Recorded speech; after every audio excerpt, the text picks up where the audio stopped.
Eh bien bonjour, bienvenue sur le site du Festival Démonstratif. Donc je suis Sacha Villemar, le directeur artistique du festival. Et donc moi je me présente, je suis Fanny Colneau, administratrice du Festival Démonstratif. Donc on a commencé hier, on a été assez ravis du temps d'une première part parce que la météo a été extraordinaire. Les compagnies accueillies donc, qui viennent de Bordeaux, de Paris, de Suisse, du Grand Est, et j'en oublie certainement une bonne partie.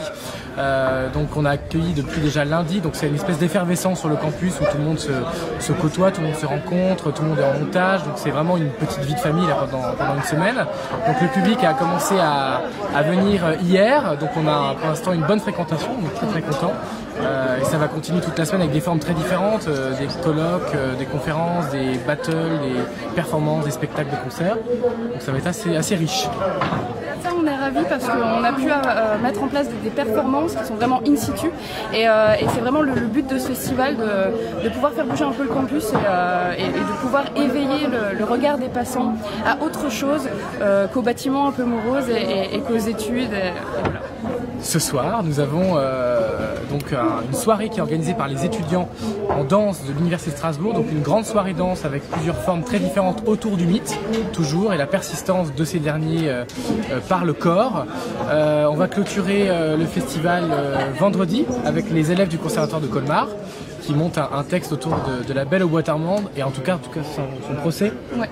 Le procès de la Belle au Bois d'Armand. Donc ça va être assez décalé. Donc c'est mis en scène par Juliette Steiner de la compagnie Quai numéro 7. Et toute la journée, on peut se retrouver ici. C'est des temps assez conviviaux, donc des concerts, conférences. On accueille David Séchaud qui travaille au TJP en ce moment et qui fait une conférence décalée sur Jack Lang, qui s'appelle Jacquerie ou le mythe du ministre en col Mao. Donc ça va être une conférence assez décalée. Ouais. Le concept du festival, c'est d'inviter chaque année un auteur associé qu'on va mettre dans une situation d'urgence, c'est-à-dire qu'on va lui commander un texte qu'il va devoir écrire sur 4 jours, qui sera un texte témoin des 4 jours du festival.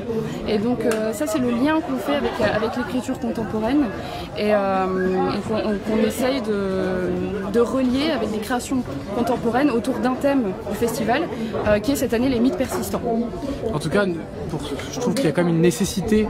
C'est vrai que les théâtres universitaires, bon, nous on le voit bien à Strasbourg, hein, la majeure partie de la saison est quand même d'auteurs contemporains. Donc c'est vrai que je trouve qu'il y a cette nécessité-là. En tout cas, nous, ce qu'on a envie de défendre, c'est aussi un théâtre qui puisse parler d'aujourd'hui et dans lequel on se sent peut-être plus partie prenante, un peu moins éloigné, et dans lequel on est vraiment acteur en fait, à la fois par le texte, mais aussi par les enjeux qu'on a envie de défendre, la manière. Donc ça, après, c'est le processus d'écriture, mais la manière dont j'ai retrouvé ma ceinture, Sacha. Hein. C'est super. Nicolas Turon, voilà, compagnie des eaux, dont on apprécie les boutades. L'immense Nicolas Turon de la compagnie des l'immense compagnie des eaux.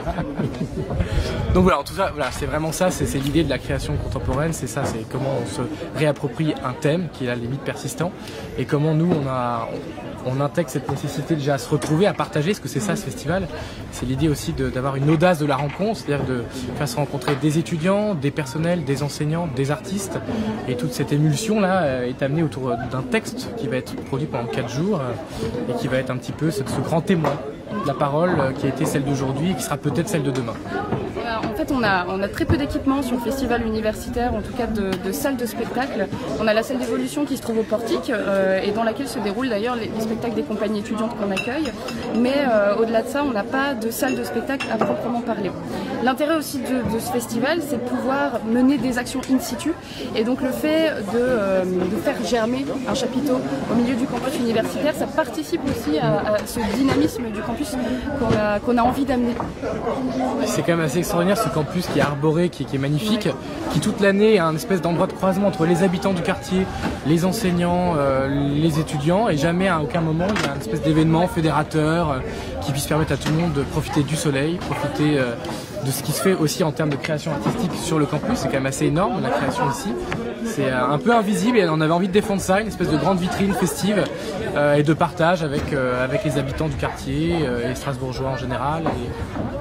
On s'est rendu compte qu'il y avait un réseau dans plusieurs grandes villes de théâtre universitaire. Il y en a une quinzaine en France à peu près. Et c'est vrai que l'année dernière, donc la première édition, on avait invité Metz, on avait invité Dijon.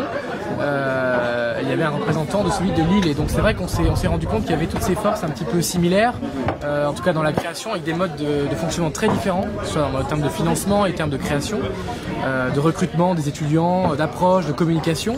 Et on s'est interrogé l'année dernière sur comment mettre en commun ces éléments-là et comment on pouvait ensemble tisser un réseau. Donc on s'est interrogé avec Dijon-MS sur potentiellement un espèce de grand festival qui peut-être une année sur 3 allait itinérant de ville en ville, ou est-ce que c'est une création en particulier qu'on diffuse?